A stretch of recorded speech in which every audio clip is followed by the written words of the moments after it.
Welcome to the Nerd Party. Hello, I'm Charlene Schmidt. I'm Patrick Schmidt. We just finished watching Epiphanies, episode 7 of season 4 of Babylon 5. It's time to babble for 5. We won the war! We won the war! Dance break, party time! Oh crap, Vester's here. Oh yeah. We need a new enemy. And it's the same old enemy we've had all along. Of Psychor and the Ministry of Peace and Nightwatch, etc., coming together to shut down Babylon 5. This is gonna be great! Turn their attention to Babylon 5 now? That can't be a coincidence. It's not a coincidence that Bester's hanging around, and I still don't understand what just happened with his love of his life. The last time we saw her, she was one of those people overtaken by shadow things. Yeah, I don't really remember that. That's why you gotta rewatch the show over and over and over. So she and some of these folks have been on Babylon 5 ever since. And we had to go to Zahadum. Why?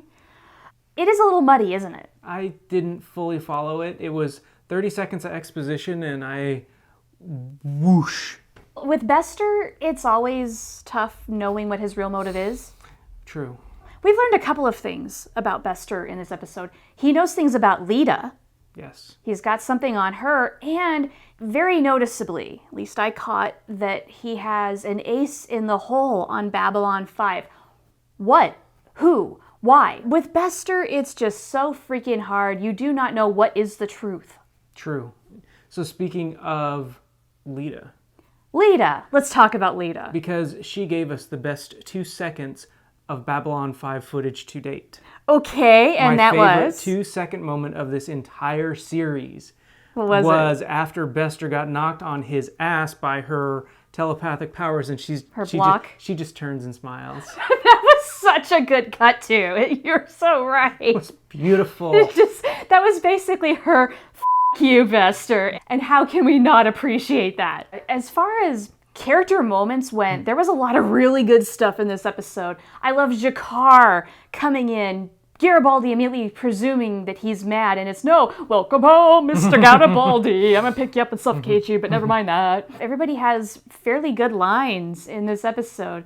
There seemed to be a certain amount of lightheartedness to this episode, as strange as that is when you're blowing up Zahadum, but it was there. I wanted to circle back now because the episode title is Epiphanies, right? Yeah. So one of the epiphanies we got was Lyta has a history.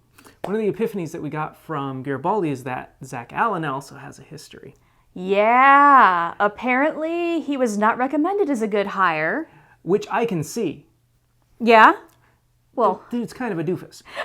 A little bit, but you know what I noticed in this episode is that he's growing up a little bit. Oh, yes. We have to finish this thought on Lyta and Zack Allan, which is, they're kind of What's dating. Going on there?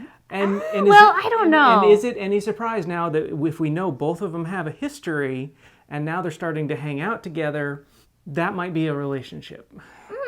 Interesting. I've shipped them, let's put it that way. Oh, you're shipping them just right off the get-go, and it took you 3 seasons to get John and Delenn feels? Because they both have a history, it's going to come out through each other, and it's going to be messy, and that's the kind of relationship I like to watch unfold on television, is one that's really messy.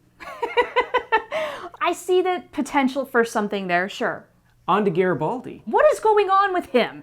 Well, first of all, he's resigned. Yeah. But second of all, as hard as he's trying to say it is his choice, it isn't his choice. What do you think is going on? There was something in the message that they couldn't decode that he could, and it kicked something on in his brain to get this going. Now, to what end, I have no idea. With that said, if something or someone is controlling Garibaldi, who put the happy face on the mirror? The thing about Garibaldi right now is you can never tell if it's him or if it's not. And I'm just under the assumption that at all times it's not him. We've known pretty much from the get-go since Garibaldi came back that something is not quite right with him, but it's escalating. And did you see the Daffy soap holder? The soap holder? No, I did not take note of that. Daffy Duck soap holder. Oh, that's dispenser. So cute. That's just his thing. It's true. It does make Christmas very convenient for everyone who knows him. How many Daffy Duck figurines has he gotten from various people on the station over the years? You know, I like to imagine that it was like Franklin who gave Garibaldi this Daffy Duck soap dispenser. That's adorbs. That totally happened. B5 fanfic. You would be writing Sheridan and Delenn stuff. Uh-huh. Mine is about Franklin in the Zocalo on December 23rd looking for a Christmas gift for Garibaldi. Dude, I want you to write that.